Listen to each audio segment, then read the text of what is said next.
உண்மை நிலைமை என்னவென்றால் பொருளாதாரம் மந்தமாக இருக்கிறது. இதுல மிக பிரமாதமான வளர்ச்சி ஏற்படுகிறது. வீழ்ச்சி ஏற்பட்டதான் மிக பிரமாதமான வளர்ச்சி ஏற்படுகிறது. அது வி ஷேப் ரெக்கவரின்னு 2 நாளைக்கு ஒரு முறை பீற்றிக் கொண்டால் கூட பரவாயில்ல, ஒரு நாளைக்கு 2 முறை பீற்றிக் கொள்கிறார்கள். அதுக்கு தான் இந்த போர்டை நான் கேட்டேன். இந்த வி ஷேப் ரெக்கவரி எப்படி ஏற்படுகிறதுங்கிறத புரிஞ்சுக்கணும்.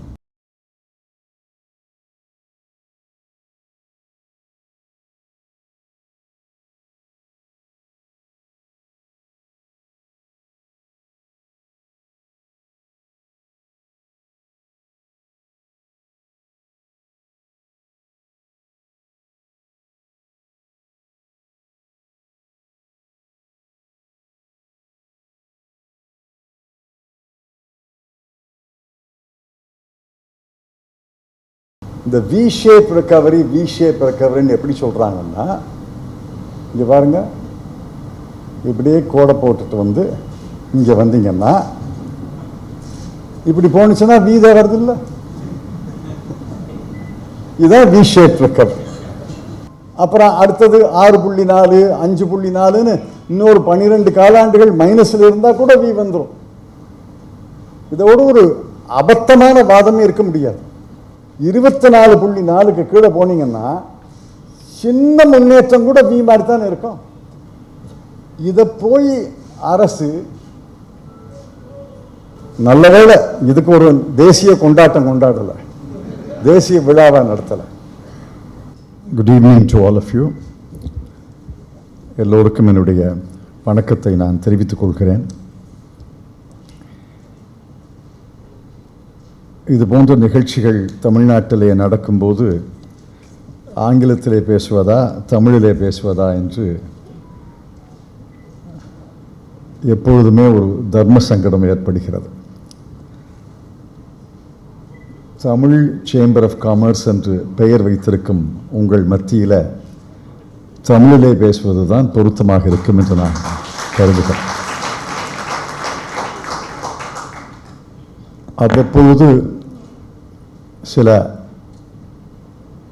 ஆங்கில தொடர்களை பயன்படுத்தினால் அது என்னுடைய மனதிலே இருப்பதை தெளிவுபடுத்துவதற்காக நான் பயன்படுத்துகிறேன் என்று நீங்கள் ஏற்றுக்கொள்ள வேண்டுமே ஒழிய அந்த கருத்தை தமிழிலே சொல்ல முடியாது என்று நான் சொல்ல மாட்டேன். எந்த கருத்தையும் தமிழிலே சொல்ல முடியும் என்று நான் உறுதியாக நம்புகிறேன். ஆங்கில ஊடகங்கள் இங்கே இருக்கின்றன, தமிழ் ஊடகங்கள் இங்கே இருக்கின்றன.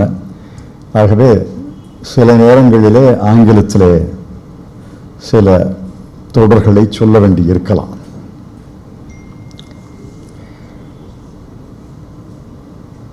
திரு சோழநாச்சியார் அவர்களே, திரு டேவிட் அவர்களே,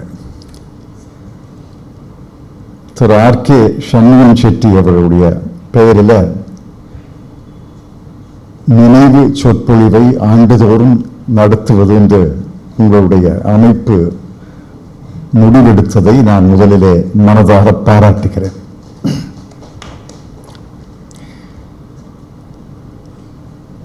கடந்த ஆண்டு இந்த அழைப்பை என்னால் ஏற்றுக்கொள்ள இயலவில்லை. காரணம், பெருந்தொற்றின் காரணமாக நேரடியாக வந்து பேச இயலாத சூழ்நிலையில் இது போன்ற நினைவு சொற்பொழிவுகளை நேரடியாகத்தான் ஆற்ற வேண்டும் என்று நான் கருதியதால் அடுத்த ஆண்டு வருகிறேன் என்று சொன்னேன். உங்கள் அழைப்புக்கு நன்றி. இந்த பெருமையை எனக்கு தந்தமைக்காக உங்கள் அனைவருக்கும் என்னுடைய நன்றியை நான் தெரிவித்துக் கொள்கிறேன்.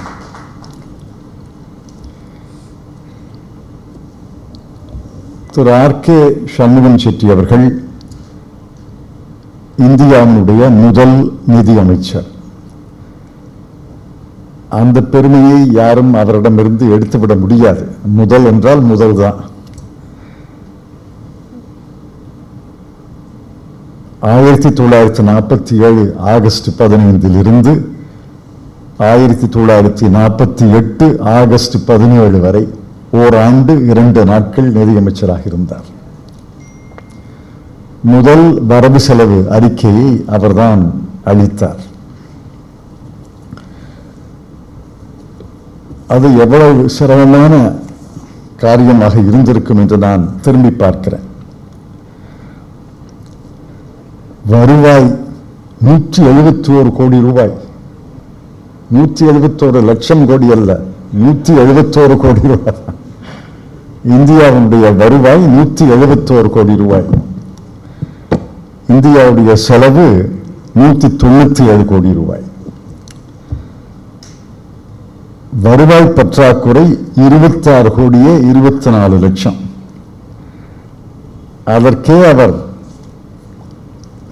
பல காரணங்களை சொல்லி நியாயப்படுத்த வேண்டியிருந்தது. இன்று ஒரு வினாடிக்கு 26 கோடி ரூபாய் நிதி பற்றாக்குறை என்று நான் நினைக்கிறேன். ஆக 368 கோடி ரூபாய்க்குத்தான் இந்தியாவுடைய நிதிநிலை அறிக்கையை அவர் தயாரித்தார்.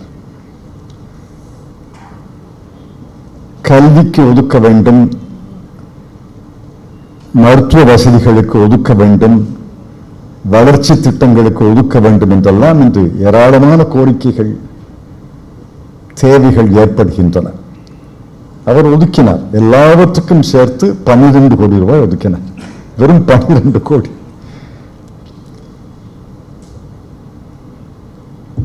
ஆக கடந்த காலத்தை பற்றி பேச வேண்டும் என்றால் பாஸ்ட்னு ஒரு எழுத்துங்க இருக்கு, ஒரு சொல் இருக்கு. கடந்த காலத்தை பற்றி பேச வேண்டும் என்றால் அதை பேசுவதற்கு அதிகம் இல்லை. காரணம், அந்த வகையிலே தான், அந்த அளவிலே தான் வெள்ளையர்கள் இந்த நாட்டை விட்டு விட்டு சென்றார்கள்.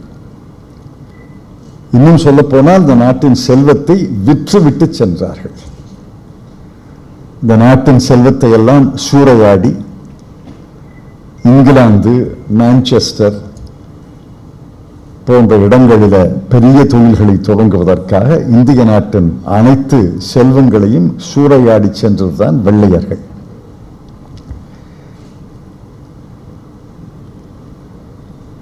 தன்னுடைய உரையில் ஒரு இடத்துல திரு ஆர்.கே. சண்முகம் செட்டி சொல்கிறார், இந்தியாவுக்கென்று ஒரு தரைப்படை இருக்கிறது, ஆனால் கடல் படையோ விமானப்படையோ கிடையாது. ஒரு காலத்தில் இந்தியாவுக்கு விமானப்படையும் கிடையாது, கடல் படையும் கிடையாது.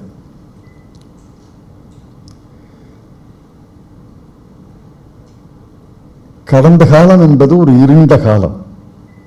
மிக மிக ஏழ்மையான நிலையிலே இந்தியா இருந்தது.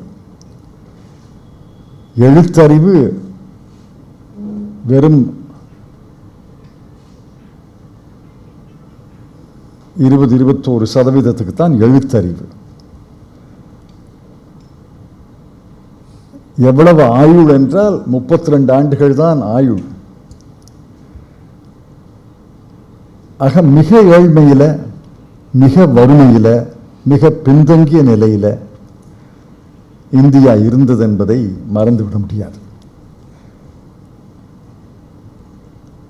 அதிலிருந்து கடந்த 75 ஆண்டுகளில் ஒரு நீண்ட பயணத்தை மேற்கொண்டு பல வகையிலே முன்னேற்றமடைந்த நாடாக இந்தியா மாறியிருக்கிறது என்பதையும் யாரும் மறுக்க முடியாது. இந்த 75 ஆண்டுகளிலே மிக பெரும்பகுதி ஆண்டுகள் ஒரு அரசியல் கட்சி ஆட்சி பொறுப்பிலே இருந்தது என்பதையும் வரலாற்று குறிப்பு தான். எல்லா அரசியல் கட்சிகளும், எல்லா பிரதமர்களும், எல்லா அரசுகளும் அவரவர்களுடைய பங்களிப்புக்கு ஏற்ப பங்களிப்பு அளித்துத்தான் இந்தியா இந்த நிலைக்கு இன்று வந்திருக்கிறது.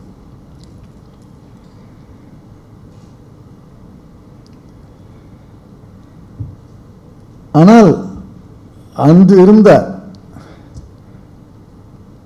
சில அடிப்படையான கருத்துக்கள் இன்று வரை மாறவில்லை என்பதுதான் எனக்கு மிகுந்த வியப்பை தருகிறது. உதாரணத்துக்கு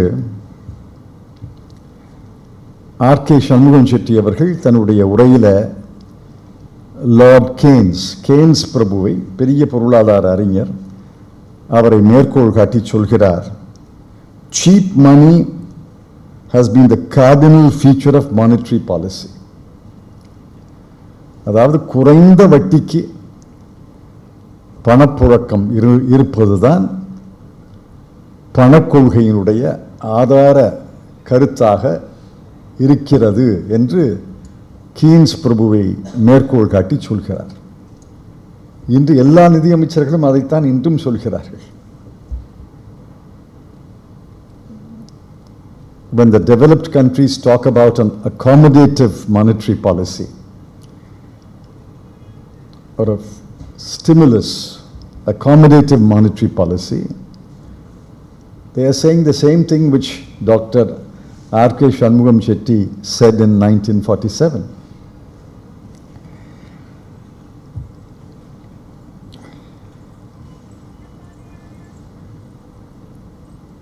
இன்னொரு இடத்துல சொல்கிறார், இந்தியாவுடைய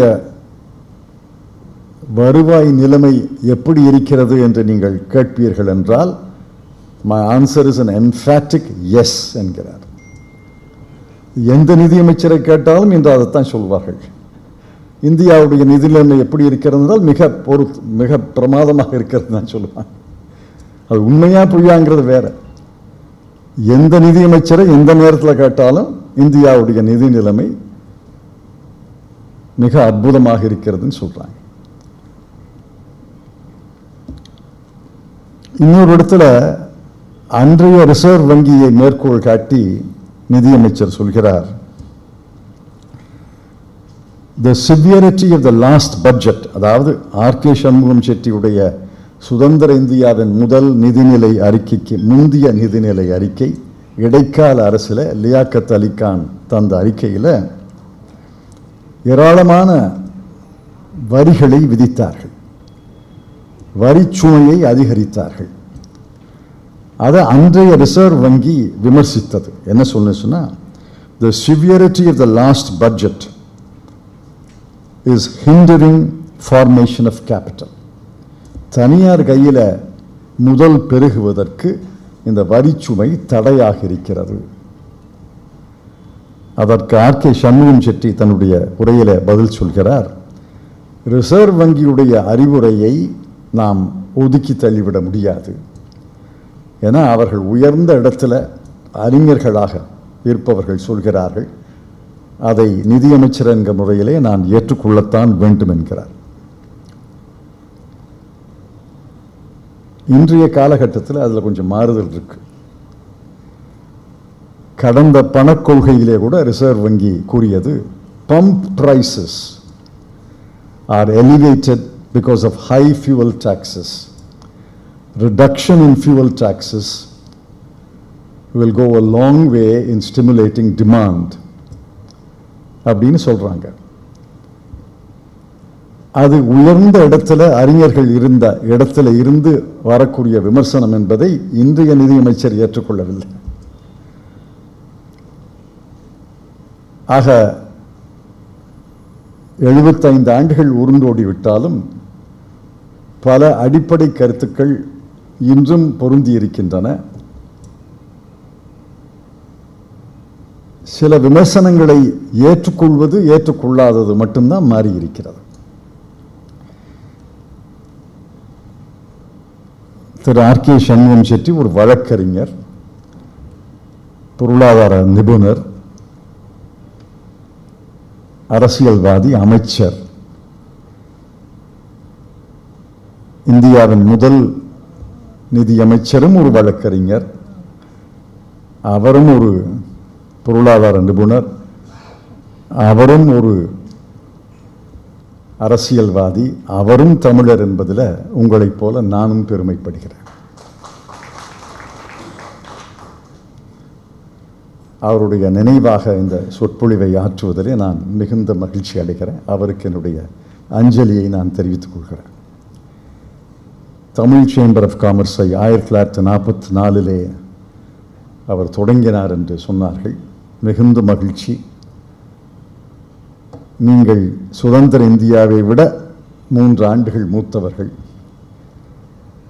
ஆனால் சுதந்திர இந்தியாவைப் போல தொடர்ந்து இளமை குன்றாமல் இளமை சிந்தனையோடு, முன்னேற்ற சிந்தனையோடு, முற்போக்கு சிந்தனையோடு, எதிர்கால சிந்தனையோடு இந்த சேம்பர் ஆஃப் காமர்ஸ் தொடர்ந்து பணியாற்ற வேண்டும் என்று நான் வாழ்த்துகிறேன். You may be old, but your thinking must be young. Your thinking must be modern.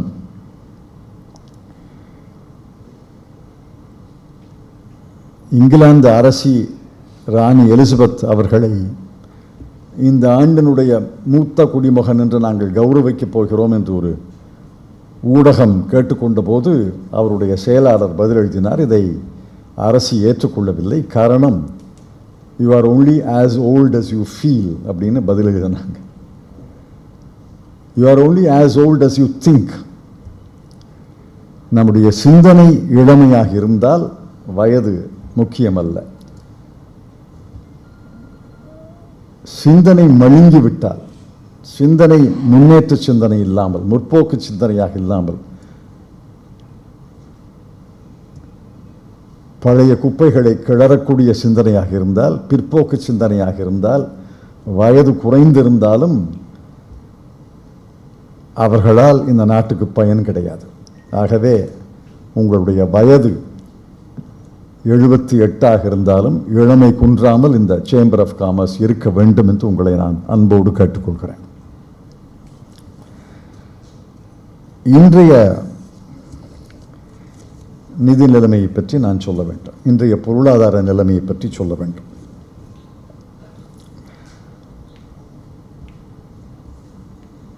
முதல்ல இடம், கான்டெக்ஸ்ட் முக்கியம்.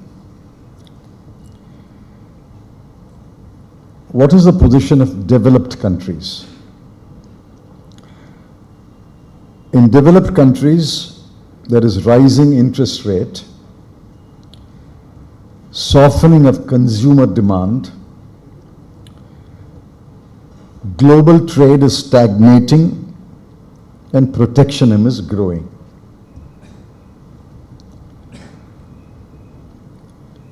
The momentum of growth is slowing.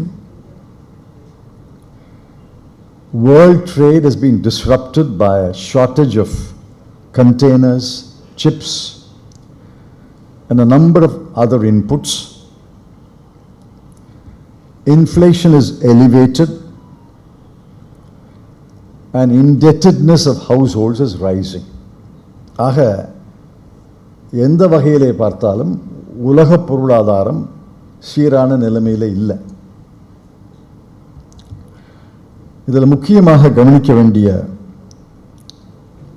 போக்குகள் என்னவென்றால், உலக வர்த்தகம் பல காரணங்களுக்காக முணங்கி இருக்கிறது, சுணங்கி இருக்கிறது அல்லது முடக்கப்பட்டிருக்கிறது. ஒவ்வொரு நாடும் தற்சார்பு என்ற பெயரில் நம்ம அதற்கு கம்பீரமாக ஒரு பெயரை ஆத்ம நிர்பார் அப்படின்னு சொன்னால் கூட அது தற்சார்பு தான். செல்ஃப் சஃபிஷியன்ட்ங்கிற பெயரில் பழைய ப்ரொடெக்ஷனிசம் தான். நுகர்வோருடைய தேவை இருந்தாலும் அவர்கள் வாங்குவது குறைந்து விட்டது. குடும்பங்களுடைய கடன் சுமை அதிகரித்திருக்கிறது, பணவீக்கம் அதிகரித்திருக்கிறது, அதிகரித்து கொண்டிருக்கிறது. ஆக மொத்தத்தில் உலகத்தினுடைய பொருளாதார வளர்ச்சி இந்த ஆண்டு 3% தாண்டாது என்று 2021 ஆண்டில் 3% தாண்டாது என்பதுதான் பெரும்பாலான பொருளாதார அறிஞர்களுடைய கணிப்பு. உலக பொருளாதாரத்தில் சுணக்கம் ஏற்பட்டால், இந்த சுணக்கம்ங்கிறது நல்ல தமிழ் சொல், ஆனால் தமிழா இல்லை மூலச்சொல் வேறு மொழியான்னு எனக்கு தெரியாது. ஆனால் சுணக்கம்ங்கிறது முடக்கம் அல்ல, ஆனால் சுணக்கம். உலக பொருளாதாரத்தில் சுணக்கம் ஏற்பட்டால் இந்திய பொருளாதாரத்தை கண்டிப்பாக பாதிக்கும். அதில் ஒன்றும் சந்தேகமே வேண்டாம். 2004 முதல் 2014 வரை 10 ஆண்டுகளில் முதல் 7-8 ஆண்டுகள் 7.5-8%, 3 ஆண்டுகள் தொடர்ச்சியாக 9% வளர்ச்சியை இந்திய பொருளாதாரம் கண்டதென்றால் அதற்கு காரணம் உலக பொருளாதாரம் மிக அதிவேகத்தில், மிகுந்த வேகத்தில் செயல்பட்டு கொண்டிருந்தது. குறிப்பாக உலக வர்த்தகம் சிறப்பாக இருந்தது. ஒரு சூத்திரத்தை நாம் புரிந்து கொள்ள வேண்டும். Trade drives investment, later investment drives trade. வர்த்தகம்தான் முதலீட்டை அதிகரிக்கும். வாங்குவது விற்பது தான் பொருளாதாரத்தினுடைய உயிர் நாடி. ஒரு மனிதனுடைய உடல்ல இதய துடிப்பு தான், அந்த இதய துடிப்பினுடைய வேகம், அது இதய துடிப்பினுடைய சீர்தான், சீராக இருந்தால் தான் அந்த உடல் ஆரோக்கியமாக இருக்கிறதுன்னு பொருள். உலக பொருளாதாரத்தின் உயிர் நாடியே வாங்குவது விற்பது தான். நீங்க வாங்கினீங்கன்னா யாரோ ஒருத்தர் தயாரிப்பார். கன்சம்ஷன் டிரைவ்ஸ் ப்ரொடக்ஷன், அதில் தான் வந்துச்சு. யாரோ வாங்கினா தானே தயாரிப்பாங்க. ப்ரொடக்ஷன் டிரைவ்ஸ் இன்வெஸ்ட்மெண்ட், தயாரிக்கும் போது தான் முதலீடு ஏற்படும். ஆக consumption drives production, production drives investment. வாங்குவது விற்பது. அதில் சுணக்கம் ஏற்படும் போது உலக பொருளாதாரம் அதனுடைய வேகம் குறைகிறது.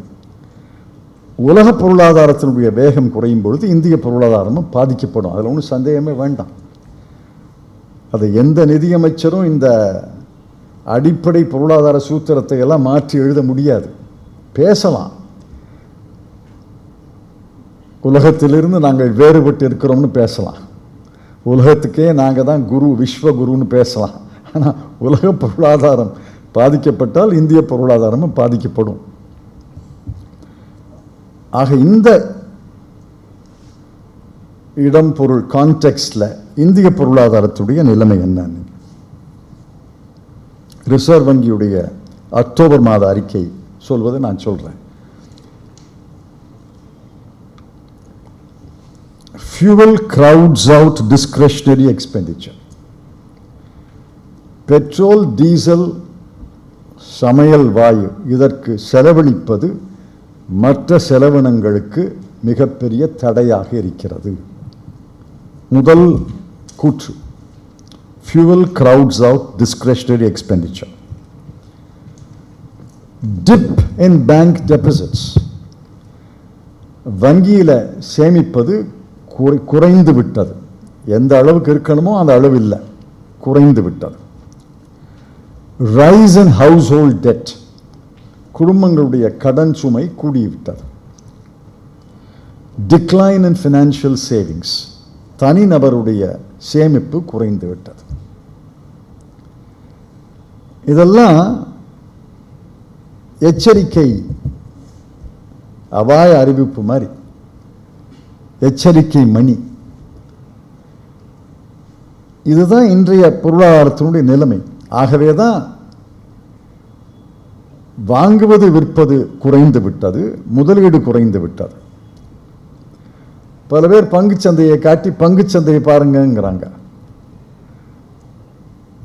பங்குச்சந்தையை பார்க்கலாம், அது உயர உயர பறக்கிற பட்டம் மாதிரி. அந்நிய பணம் வருவதால் பங்குச்சந்தை உயர்கிறது.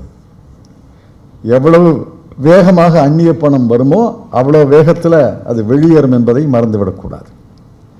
பங்குச்சந்தை என்பது 100% இந்திய மக்களுடைய பொருளாதார நிலைமையை பிரதிபலிப்பது கிடையாது. 100 கம்பெனிகளுடைய பொருளாதார நிலைமையை பிரதிபலிக்கிறது. நிஃப்டி 100 கம்பெனி, சென்செக்ஸ் 50 கம்பெனி, அவ்வளவுதான். அதை வைத்து இந்திய மக்களுடைய பொருளாதார நிலையை நாம் கணிக்கக்கூடாது, மிகப்பெரிய தவறாக முடியும். உண்மை நிலைமை என்னவென்றால் டிமாண்ட் இஸ் ஸ்டில் ஸ்லகிஷ். வாங்குவதில் சுணக்கம் இருக்கிறது. சேமிப்பு குறைந்து விட்டது. குடும்பங்களுடைய கடன் சுமை அதிகரித்து விட்டது. ஆகவே பொருளாதாரம் மந்தமாக இருக்கிறது. இதில் மிக பிரமாதமான வளர்ச்சி ஏற்படுகிறது. வீழ்ச்சி ஏற்பட்டதான் மிக பிரமாதமான வளர்ச்சி ஏற்படுகிறது. அது வி ஷேப்ட் ரெக்கவரின்னு 2 நாளைக்கு ஒரு முறை பீற்றிக் கொண்டால் கூட பரவாயில்ல, ஒரு நாளைக்கு 2 முறை பீற்றிக் கொள்கிறார்கள்.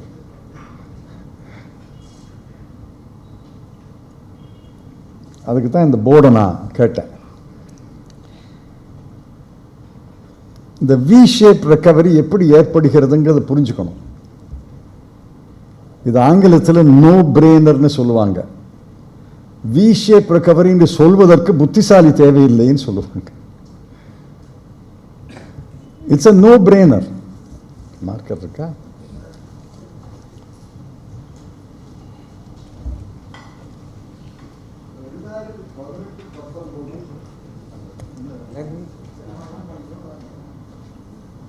ரெண்டாயிரத்தி 18-19, 2019-20, 2020-21 காலாண்டு வளர்ச்சி என்னன்னு பாருங்க.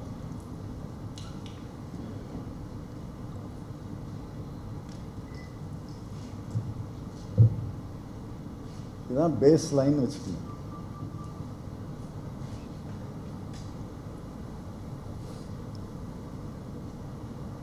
ஒன்று, 2, 3, 4, 5, 6, 7. முதல் காலாண்டில் இது 3 ஆண்டுகள்.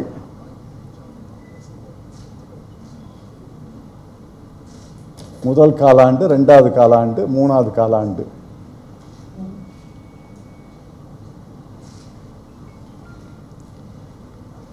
$7.1. அடுத்தது 6.2. அடுத்த காலாண்டு 5.6. அடுத்த காலாண்டு 5.7. அதான் ஏறத்தாழ ஒன்று தான், 5.7. அடுத்த காலாண்டு 5.4. அடுத்த காலாண்டு 4.6. அடுத்த காலாண்டு 3.3. அடுத்த காலாண்டு 3.0. கடந்த ஆண்டு 2021 முதல் காலாண்டு -24.4. அதுக்கப்புறம் 2வது காலாண்டில் -7.4, 7.4. 3வது காலாண்டில் 0.5. அடுத்த காலாண்டில் 1.6. இதானே நடந்தது. இந்த 12 காலாண்டுகளில் இதான் நடந்திருக்கு. இந்த வி ஷேப் ரெக்கவரின்னு எப்படி சொல்கிறாங்கன்னா, இங்கே பாருங்க, இப்படியே கோடை போட்டுட்டு வந்து இங்கே வந்தீங்கன்னா இப்படி போனுச்சுன்னா வி தான் வருது இல்லை? இதுதான் வி ஷேப் ரெக்கவரி. நீங்கள் -0.5 கூட போக வேண்டாம், -7.4 வி வந்துடும். அப்புறம் அடுத்தது 6.4, 5.4ன்னு இன்னொரு 12 காலாண்டுகள் மைனஸில் இருந்தால் கூட வி வந்துடும். இதோடு ஒரு அபத்தமான வாதமே இருக்க முடியாது. 24.4க்கு கீழே போனீங்கன்னா சின்ன முன்னேற்றம் கூட வி மாதிரி தானே இருக்கும். சின்ன முன்னேற்றம் கூட வி மாதிரி தான் இருக்கும். அடுத்தது என்ன நடக்க போகுங்கிறதை ஆர்பிஐ சொல்லுது. இந்த நடப்பாண்டில் என்ன வரப்போகுதுன்னா, முதல் காலாண்டு 6.3, இங்கே 1.6லேருந்து 6.3க்கு போகுது. அப்புறம் 5.1க்கு வருது. அப்புறம் 4.5க்கு வருது. இதுவும் வி தானே, தலைகீழா இருக்கிற வி தானே. காலாண்டுக்கு காலாண்டு சின்ன முன்னேற்றம் ஏற்பட்டால் கூட வி தான் இருக்கும். காலாண்டுக்கு கீழாண்டு சின்ன சுணக்கம் ஏற்பட்டால் கூட இன்வெர்டட் வி தான் இருக்கும். இதை போய் அரசு நல்ல வேளை இதுக்கு ஒரு தேசிய கொண்டாட்டம் கொண்டாடலை, தேசிய விழாவை நடத்தலை. ஆக இந்த வி ஷேப் ரெக்கவரி எல்லாம் அபத்தமான வாதங்கள். நான் சொன்னேன், ஆங்கிலத்தில் சொன்னேன், no brainer. The economy is still in the woods. அதை முதல்ல புரிஞ்சுக்கணும். -24.4 0.5 போனுச்சுன்னா வி வந்துருமா? வரத்தானே வேணும். உண்மையிலேயே இந்திய பொருளாதாரம் எப்படி போகுதுன்னா, it is a 2-speed recovery, K-shaped recovery. It's a K-shaped recovery. Marker. Recovery வந்து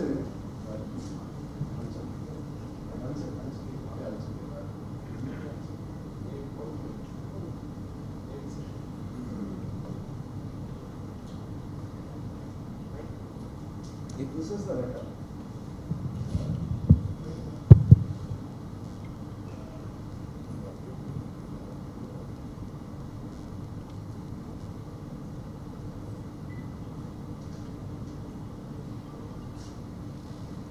ஐந்திலிருந்து 10% மக்களுக்கு தான் வருமானங்கள் கூடியிருக்கு, சொத்து கூடியிருக்கு. 40% மக்கள் வேலை இழந்தவர்கள், நோ ஜாப்ஸ் நோ இன்கம்ஸ், அல்லது நோ ஜாப்ஸ் அல்லது ஜாப்ஸ் பட் நோ ஸ்பெண்டிங். வேலை இருக்கு, ஆனால் செலவழிப்பதற்கு வாய்ப்பு கிடையாது, வேலையும் கிடையாது, செலவும் கிடையாது. இதுதான் 40%. 50% மக்கள் ஏதோ வாழ்க்கையை ஓட்டுறாங்க. 5.5% மக்களுக்கு தான் இதனுடைய பலன் கிடைச்சிருக்கு. ஆகவே உண்மையிலேயே இது K-shaped recovery. K-shaped recovery. It is a 2-speed recovery. இதுல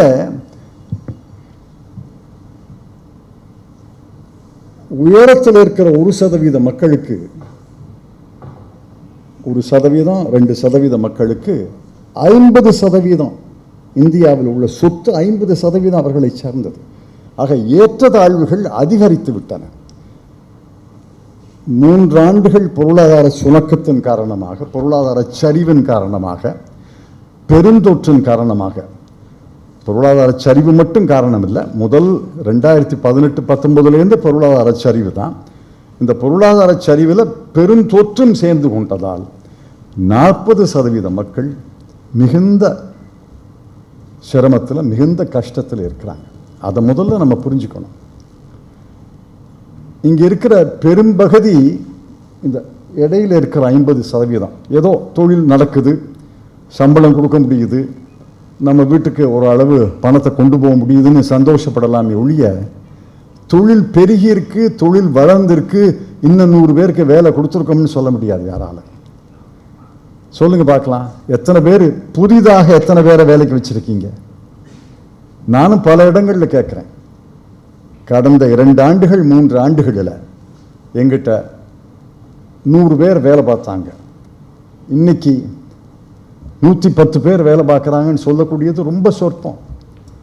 நான் திருச்சியில் ஒரு ஆய்வு நடத்தி ஒரு கட்டுரை எழுதினேன். குறு சிறு நடுத்தர தொழில்களை மட்டும் ஆய்வு செஞ்சோம். அதனுடைய முடிவுகள் மிகுந்த விபரீதமான முடிவுகள், மிகுந்த ஏமாற்றத்தை தரக்கூடிய முடிவுகள். பல தொழில்கள் தொடங்கலை, நசிந்து போன குறு தொழில்கள் எல்லாம் நசிந்து போயிடுச்சு, அதுக்கு மீண்டும் உயிர் தர முடியல. சிறு தொழில்கள் ஓரளவு சமாளிக்குது, பெருமளவு கடனில் இருக்கிறாங்க.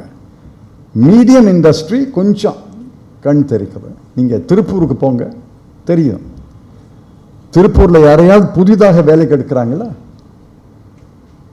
ஒரு கட்டத்தில் 2004-2014 அந்த காலகட்டத்தில் நோ வேக்கன்சின்னு போர்டு தொங்கும், இங்க வேலை தேடி வர வேண்டாம். ஏன்னா நிரம்பி வழிஞ்சது, நிறைய வேலை இருந்தது. இன்னைக்கு பல தொழில் கூடங்கள் மூடப்பட்டு இருக்கின்றன. உதாரணத்துக்கு 5000 தொழில் கூடங்கள் திருப்பூர்ல மட்டும் 2 பேர் 3 பேர் வேலை பார்ப்பாங்க. இந்த பெரிய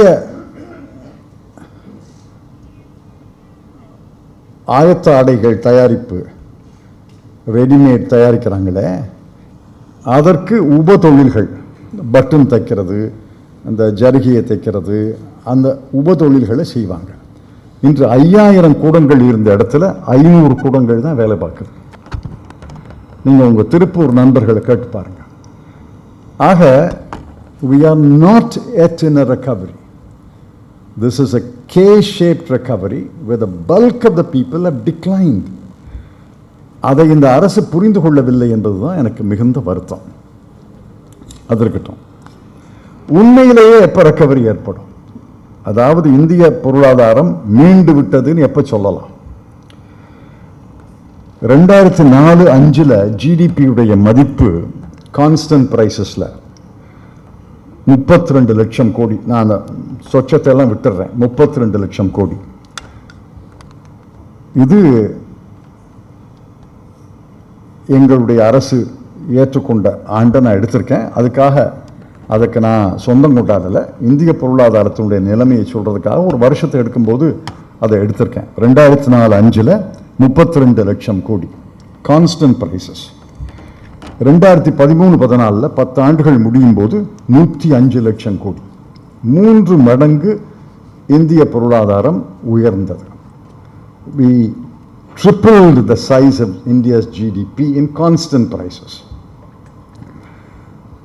2013-14 ஆட்சி மாறிச்சு. இதையும் அரசியல் கலக்காதீங்க, ஆட்சியை கலக்காதீங்க, நிலைமையை சொல்றேன். 2013-14 105 லட்சம் கோடி, 2017-18 131 லட்சம் கோடி, 2018-19 139 லட்சம் கோடி, 2019-20 145 லட்சம் கோடி. அப்படின்னா 14-15, 15-16, 16-17, 17-18, 18-19, 19-20 6 ஆண்டுகளில் 105 லட்சம் கோடியிலிருந்து 145 லட்சம் கோடி தான் இந்திய பொருளாதாரம் உயர்ந்தது.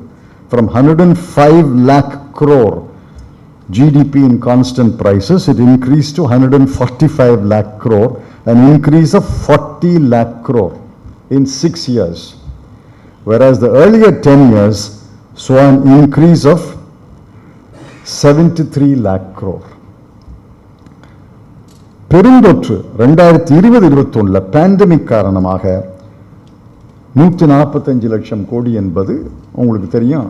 கடந்த ஆண்டு முடியும் போது 7% மொத்தச்சரிவு ஏற்பட்டது. ஆக எப்ப ரெக்கவரி, எப்ப மீட்பு என்றால், என்று அந்த உச்சமான 145 லட்சம் கோடியை எட்டுகிறோமோ அன்றுதான் ரெக்கவரி. அது வரைக்கும் ரெக்கவரி இல்லை. அது வரைக்கும் ரெக்கவரி முயற்சிகள் தான், மீண்டு வருகிறோம்ங்கிறது தான். இப்போ குழியில் விழுந்துட்டோம். எப்போ குழியிலிருந்து மீண்டோம்? 10 அடி ஆழமான குழியில் விழுந்துட்டு 3 அடி உயர்ந்தால் அது மீட்பு அல்ல, முயற்சி தான். எப்போ 10 அடி உயர்ந்து சரி அந்த தரை மட்டத்துக்கு வர்றோமோ அன்று தான் recovery. So when we cross 145 lakh crore in constant prices, there will be a recovery. அது நடந்திருக்கா இல்லையானா நடக்கல. It did not happen in 2020-21 and I'm afraid it may not happen in 21-22 also. 21-22 நடந்தா நான் மகிழ்ச்சி, ஆனா எனக்கு அந்த மாதிரி நடக்கும்னு தோணல. காரணம் என்ன சொல்றேன். 2019-20 சகஜமான ஆண்டு, நார்மல் இயர். 2018-19 சகஜமான ஆண்டு தான், நார்மல் இயர். பாதிக்கப்பட்ட ஆண்டு 2021, அதை ஒதுக்கிருங்க. 2021 உதாரணமாக எடுத்துக்கொள்ள முடியாது. 2019-20 நிலைக்கு போவதுதான் நம்முடைய லட்சியம். ஆனால் இன்னைக்கு எங்க இருக்கிறோம்? Take mining and quarrying. முதல் காலாண்டுல 81,444 கோடி.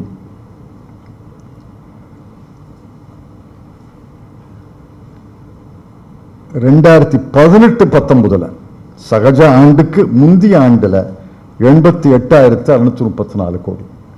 And we have not even reached the level of 2018-19. We are below 2018-19.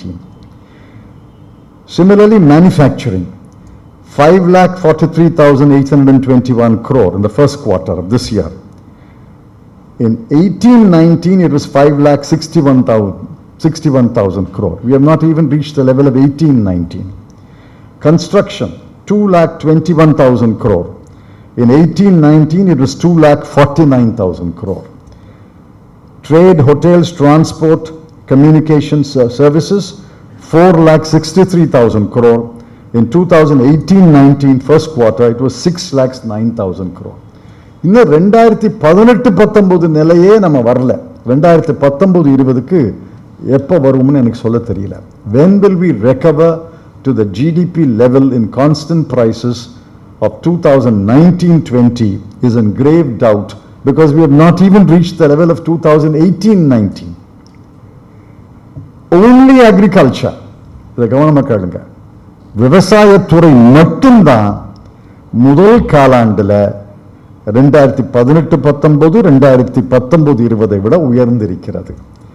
In the first quarter of 2021-22, agriculture, forestry and fishing has reached a GDP output of 4,86,292 crore, which is more than last 2019-20's 4,49,000 crore, which is more than 2018-19's 4,27,000 crore. இதற்கு காரணம் என்ன? விவசாயம், மீன் பிடிப்பு தொழில அரசினுடைய தலையீடு அறவே கிடையாது. அதனால தான் இந்த வளர்ச்சி ஏற்பட்டிருக்கு. So the lesson you have to learn is, the less the government makes policy, the better it is. கொள்கை என்ற பேரில் குறுக்கீடுகள் தான் அதிகம். உதவி செய்யங்கிற பேரில் தொந்தரவு தான் அதிகம். நீ உதவி செய்ய வேண்டாம், உபத்திரவம் செய்யாமல் இருந்தால் போதும்னு சொல்லணும். All other industries are still under the grip of government policy making, and government policies have become retrograde. This is the point I wish to make. In trade, we have gone back to the days of protectionism, import licenses, quantitative restrictions, non-tariff barriers. We have receded sharply in trade.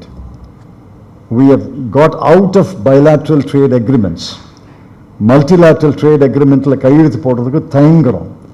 ஆக பல விதங்கள்ல 10 ஆண்டுகள் உலக வர்த்தகத்தை பொறுத்த வரைக்கும், export import, ஏற்றுமதி இறக்குமதி வணிகத்தை பொறுத்த வரைக்கும் 10 ஆண்டுகள் நம்முடைய கொள்கைகள் பின்தங்கி விட்டன என்று நான் குற்றம் சாட்டுகிறேன். My charge is, on trade policy, we have taken India back by at least 10 years. We go to manufacturing. Manufacturingல லைசன்ஸை ஒழிச்சிட்டோம். லைசன்ஸை ஒழிச்சிட்டோமே ஒழிய தலையீடு குறையல. இன்னைக்கு நூதனமான தலையீடுகள் ஏற்படுகின்றன. யாரும் இன்னைக்கு ஒரு தொழிலை நடத்த முடியாது. முன்னாடி வருமான வரி துறை ஒன்றுதான் தலையிடும். அவ்வப்பொழுது தலையீடு என்பது வருமான வரித்துறையின் மூலமாக இருக்கும். ஏற்றுமதி இறக்குமதி செய்யறவங்களுக்கு கலால் துறையும் தலையிடும். ஜிஎஸ்டி வந்த பிறகு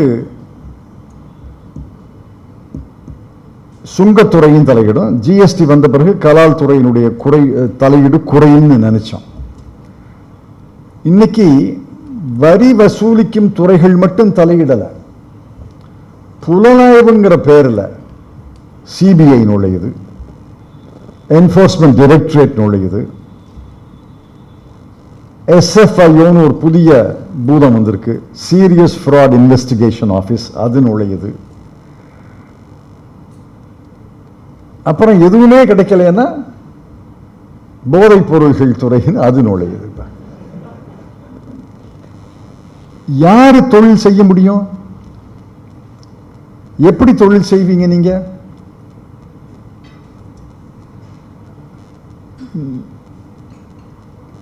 மேனுஃபேக்சரிங் என்பது எளிதான காரியம் அல்ல.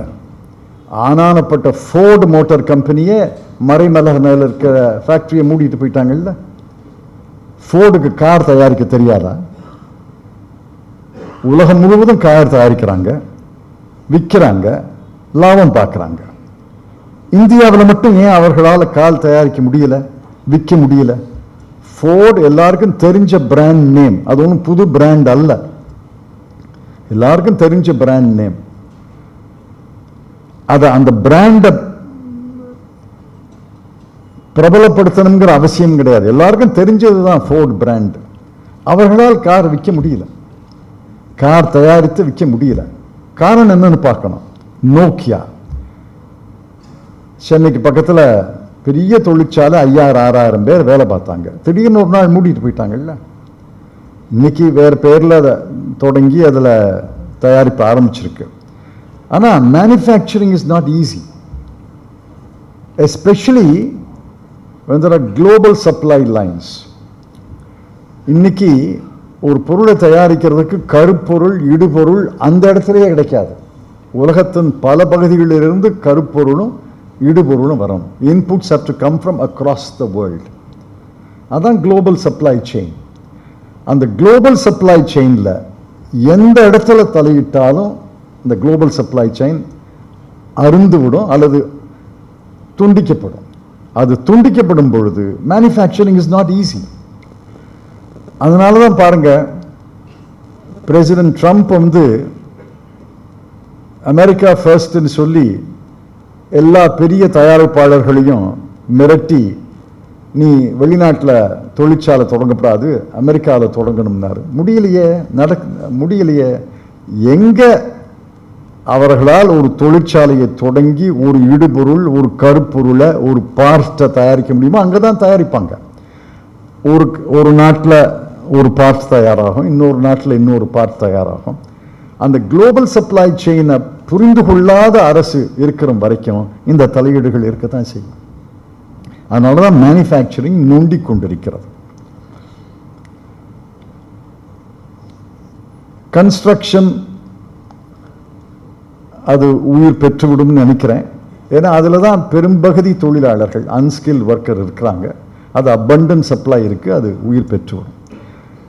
When India's quarterly growth crosses the corresponding quarter of 2019-20 and crosses 2018-19 as the first step, and 2019-20 is the second step, that is the true recovery. அந்த ரெக்கவரி நடந்ததாக என்னால் சொல்ல முடியல. அந்த ரெக்கவரி நடந்து விட்டதுன்னு சொன்னால் அது தப்பு. அந்த ரெக்கவரி நடக்கும்னு சொன்னால் அது நம்பிக்கை. நடந்த பிறகுதான் அதை உறுதி செய்ய முடியும். Finally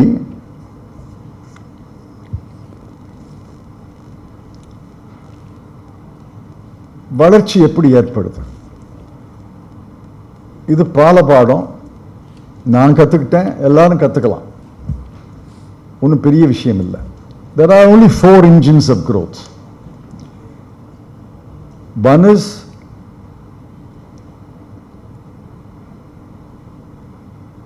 private final consumption. மக்கள் எவ்வளவு நுகர்கிறாங்க, வாங்குறாங்க, private final consumption. The second is government final consumption, otherwise known as government expenditure. Third is private investment, and the fourth is exports. உலகம் எல்லா நாடுகளுக்கும் பொருத்தமான ஒரு விதி தான் அது. There are 4 engines of growth. இந்த 4 இன்ஜின்களில் 3 இன்ஜினாவது செயல்பட்டால் தான் ஒரு பொருளாதாரம் வளரும். 4 இன்ஜின் நின்று போச்சுன்னா பொருளாதாரம் வீழ்ச்சி அடையும். அதான் நடந்தது போன வருஷம். அதுக்கு அரசை மட்டும் நான் குற்றம் சொல்ல மாட்டேன், நடந்தது, பெருந்தொற்றின் காரணமாக நடந்தது. இதில் டுடே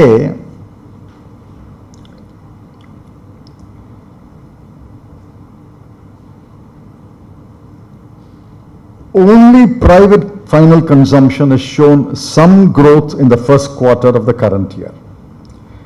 ஏப்ரல் மே ஜூன் காலத்தில் 2021-22 பிரைவேட் ஃபைனல் கன்சம்ஷன் 17,83,611 கோடி, கடந்த ஆண்டு 14,94,524 கோடி. ஆக மக்கள் வாங்க செலவழிக்க ஆரம்பிச்சிருக்காங்க. Government final consumption, government expenditure is less. It is 4,21,471 crore versus 4,42,618 crore. Similarly, net exports, ஏற்றுமதி இறக்குமதி ரெண்டையும் கழிச்ச net export பாசிட்டிவாக இருக்கணும். போன வருஷம் 34,071 கோடி பாசிட்டிவ், ஏன்னா இறக்குமதி ரொம்ப குறைஞ்சிருச்சு. இந்த ஆண்டு -62,084 crore நெகட்டிவ். ஆக net exports are negative, government final consumption is negative, only private final consumption is positive. Of the 3 engines, 2 are still sputtering. 2 இன்ஜின்கள் 3 இன்ஜின்களில் 2 engine செயல்படலை, சரியாக செயல்படலை, இன்னும் வேகமாக செயல்படணும். The fourth is private investment. இதுக்கு முழுமையான கணக்கு இன்னும் வரல, அரசு வெளியிடலை, ரிசர்வ் வங்கியும் வெளியிடலை. காரணம், முதல் காலாண்டு கணக்கில் இன்ஃபார்மல் செக்டரை கணக்கிலே எடுத்துக்கல, அவங்க ஃபார்மல் செக்டர் மட்டும்தான் கணக்கில் எடுத்துக்கிறாங்க. அது காரணம், இன்றைக்கி இருக்கிற சூழ்நிலையில் அந்த தகவல்களை சேகரிக்க முடியல, அந்த புள்ளி விவரங்களை சேகரிக்க முடியல. ஆக பிரைவேட் இன்வெஸ்ட்மெண்ட் கூடியிருக்கா இல்லையா என்பதை சொல்ல முடியல. அந்த இன்ஜின் செயல்படுதா செயல்படுகிறான்னு முடிவுக்கு வர முடியல. ஒன்று தெரியுது, சில துறைகளில் இன்வெஸ்ட்மெண்ட் கூடியிருக்கு, பல துறைகளில் இன்வெஸ்ட்மெண்ட் குறைஞ்சிருக்கு, பல துறைகளில் இன்னும் இன்வெஸ்ட்மெண்ட் ஏற்படலை. உங்களுக்கு தெரியும், எத்தனை பேர் புதிதாக இந்த ஆண்டு முதலீடு செஞ்சுருக்கீங்கன்னு கேட்டு பாருங்க. 100 பேரில் 5 பேர் தான் கூடுதலான முதலீடு, அடிஷ்னல் இன்வெஸ்ட்மெண்ட் செய்திருக்கிறோம்னா 5% தான் முதலீடு ஏற்பட்டிருக்குன்னு அர்த்தம். ஆனால் ஒன்று தெரிஞ்சுக்கிங்க, குடும்பங்களுடைய கடன் சுமை கூடியிருக்கிறது, சேமிப்பு குறைந்திருக்கிறது, பேங்க் டெபாசிட்டில் வளர்ச்சி குறைவாக இருக்கிறது. அந்த 3ஐயும் வச்சு பார்க்கும்போது இன்வெஸ்ட்மெண்ட் ரொம்ப மளமளன்னு நடந்துருச்சுன்னு சொல்ல முடியாது. Because the 3 indicators are negative. The 3 indicators are household debt has risen, household savings have declined, and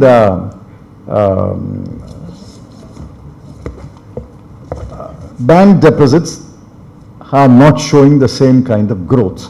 So those 3 indicators point that private investment cannot be very robust. அந்த இன்ஜினை பற்றி ஒன்றும் சொல்ல முடியாததுனால அதை தனியாக வச்சுருவோம். எஞ்சியுள்ள 3 இன்ஜின்களில் 1 இன்ஜின் தான் செயல்படுற மாதிரி தெரியுது, 2 இன்ஜின்கள் செயல்படலை. இந்த சூழ்நிலையில் எதிர்காலத்தை பற்றி என்ன சொல்கிறது? எதிர்காலம் இருண்ட எதிர்காலமாக இருக்காது.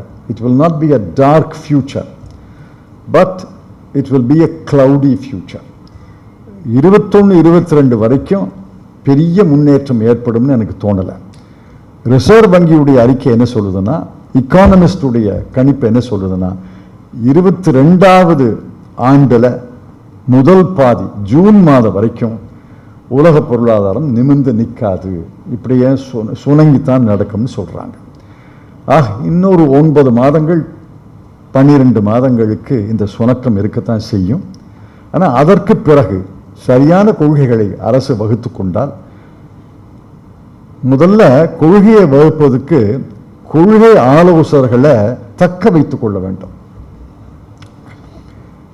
நான் பிறந்த பகுதிகளில் வெளிநாட்டில் போய் தொழில் செய்கிறாங்க. வெளிநாட்டில் போய் தொழில் செய்யும்போது முதலாளி இந்தியாவிலே இருப்பார். முதலாளி கடலை தாண்டி போயிருக்கவே மாட்டார். உதாரணத்துக்கு என்னுடைய தகப்பனார் வழியில் பாட்டனார் கடலை தாண்டி போனதே கிடையாது. சென்னைக்கே வந்தாரான்னு எனக்கு தெரியாது. கடலை தாண்டி கண்டிப்பாக போனது கிடையாது. ஆனால் மலேசியாவில் தொழில் செஞ்சார், பர்மாவில் தொழில் செஞ்சார், இலங்கையில் தொழில் செஞ்சார். எப்படி செஞ்சாருன்னா, இந்த சமுதாயத்தை சார்ந்த இளைஞர்கள் ஓரளவு படித்தவங்க, கணக்கு வழக்கு தெரிஞ்சவங்கள கூட்டாளின்னு அனுப்புவாங்க.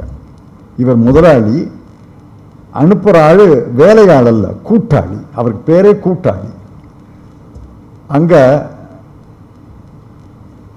எல்லாரும் ஒரே வீட்டில் உட்கார்ந்து தான் தொழில் செய்வாங்க. பெட்டகம்னு வச்சுக்கிட்டு பெட்டி அடின்னு சொல்லுவாங்க. அதில் கூட்டாளி. எந்த முதலாளி வேகமாக வளர்ந்தாரோ அவர் யாருன்னா, எந்த கூட்டாளியை எத்தனை நாளைக்கு தக்க வச்சுக்கொள்ள முடியுங்கிறத பொறுத்து. 3 வருஷத்துக்கு கூட்டாளி போவார், பிறகு 3 வருஷம் கழித்து இந்தியாவுக்கு வந்துடுவார். அப்புறம் அடுத்த 1 வருஷம் கழித்து மறுபடியும் அனுப்புவாங்க. ஏன்னா அவருக்கு இங்கே குடும்பம் இருக்குல்ல. ஆனால் ஒவ்வொரு 3 ஆண்டுகளும் கூட்டாளி மாறிச்சுன்னா அந்த தொழில் தழைக்காது. இந்திய அரசு ஒன்றை கற்றுக்கொள்ள வேண்டும், பொருளாதார ஆலோசகர்களை தக்க வைத்துக் கொள்ள தெரிஞ்சு கொள்ள வேண்டும். இந்த அரசுக்கு பொருளாதார ஆலோசகர்களை தக்க வைத்துக் கொள்ளவே முடியாது. 3 பேரை சொல்றேன் உதாரணத்துக்கு. டாக்டர் அரவிந்த் பானகிரியா இந்த அரசுக்கு ரொம்ப வேண்டியவர். இந்த அரசோடு ட்ரேட் பாலிசியில், வர்த்தக கொள்கையில் கடுமையாக முரண்படுகிறார் ஒழிய மற்றபடி இந்த அரசை பாராட்டுகிறவர் தான். அவர் நீத்தி ஆயோக்ல துணைத் தலைவராக இருந்தார். அவரை தக்க வைத்துக் கொள்ள முடியவில்லை.